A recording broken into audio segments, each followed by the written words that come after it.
অবশেষে ভালোবেসে চলে যাব। দেব শুভশ্রী জুটিকে নিয়ে আপনারা যা ভাবছেন এই রাতে আমিও ঠিক তাই ভাবছি। এই রাত তোমার আমার থাকলো না, দেব শুভশ্রীর হয়ে গেল। সারা রাত ফোনে হাত, দেব শুভশ্রীর হাত ধরা, হাসিতে বাজিমাত। না, আর বেশি কিছু বলার চেষ্টা করছি না, কিন্তু যেটা বলতে চাই, বাংলা ছবির জন্য যখন এত বড় এত ভালো একটা ইভেন্ট দেখি তখন মনে হয় বাংলা ছবির সঙ্গে ফ্রেন্ডশিপ করে ঠিকই হলো। যখন আর বা ফ্যান ছবির ইভেন্ট দেখেছি, সেখানে যে উন্মাদনা দেখেছি আজকে সমপরিমাণ উন্মাদনা ছিল।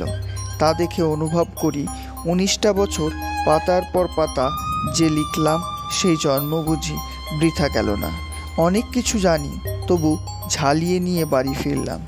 যেমন বিচ্ছেদ ভালো না হলে আর একবার কাছে টেনে নেওয়া যায় না, যেমন প্রাক্তন ভালো, তাহলে সারা জীবন সুখে থাকার শুভেচ্ছা জানানো যায়, যেমন ফোনে ব্লক করে দেওয়া ভালো, না হলে ব্লক খোলার শুভক্ষণ আসবে কেমন করে, যেমন স্টক করার দরকার পড়ে না বলতে বলতে স্টক করার উদাহরণ দিয়ে ফেলা ভালো, যেমন বিরোধ ভালো, গিয়ার বদল করতে সুবিধা হয়, যেমন 7 পাকে বাধা পড়লে ভালো, কিন্তু না পড়লেও যতটুকু থাকে ততটুকু বড্ড ভালো, যেমন প্রেম থাকুক বা না থাকুক ফ্রেন্ডশিপ হতেই পারে, যেমন 6 মারতে শুধু 6টি ছবিই যথেষ্ট।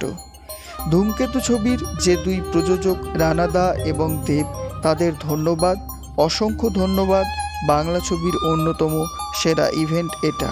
এই বেঞ্চমার্ক তৈরি করা এবং অন্যদের অনুপ্রাণিত করার পুণ্যে ধূমকেতু 30 কোটি পার করুক এই কামনা করি।